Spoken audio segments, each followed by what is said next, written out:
Məsələn, Bu siyasi ildir. Məsələn, bu müəllim biz nə gözləyirik? Bir ilk olaraq ölkəmizdən başlayaq.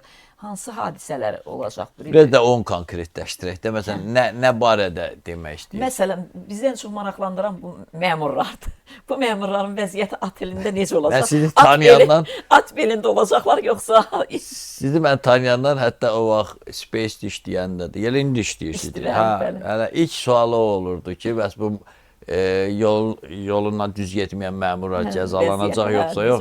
Hələ də o suallar. Görünür, çox şey dəyişməyibdən, hələ də o sual aktualdır. Təbii ki, həm tamaşaçılarımız üçün çox maraqlıdır. Ölkə daxilində artıq 2025-in sonuna doğru başlayan proseslər iyuna qədər davam edəcək. Və sensasyon, mən deyim 200, siz deyin 300 tanıdığımız az qala məmuriyyətin cəzalandırılması. İndi onun hamısının həbs olunması yaxud da, amma işini itirəcək, belə deyək. Həbs məsələsi bəzən iradəvi şeydir. Tuta da bilər, yaxud da o 3 milyonu kim almışdı? Dövlətdən mənimsəmişdi, gətirdi, verdi. Məsələn, onu tutmadılar. Ona da mən ədalətli baxmıram əslində. Belə də olur. Amma 300, bəlkə daha çox belə o xəttdə olan dövlətin ziyanına işləyən məmuriyyət ordusunun cəzalandırılması, işdən çıxarılması və təbii ki, həbsi gündəmdə olacaq.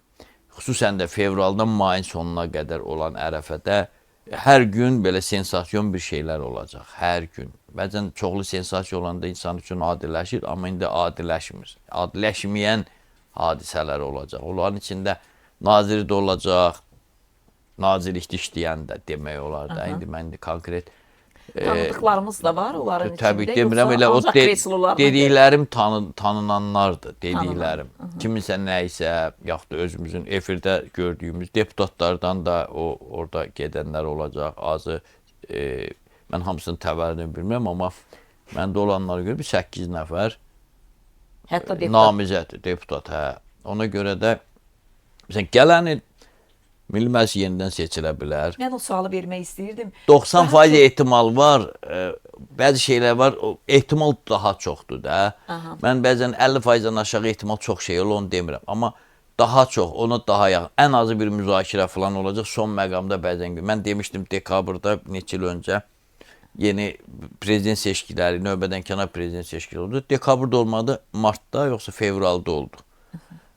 Yəni, həmən vaxtda bəlkə çatmırlar, biraz yubadılar. Amma yeni Milli Məclis referendumda soruşur, referendum yoxdur. Çünki gələn il üçün Zəngəzur dəhlizinin açılması yoxdur. Sülh müqaviləsi ehtimalda ilin ikinci yarısı mümkün kimi görünür. Yəni, konkret desək, dəqiq proqnoz kimi desək, ilin birinci yarısı sülh müqaviləsi olmayacaq.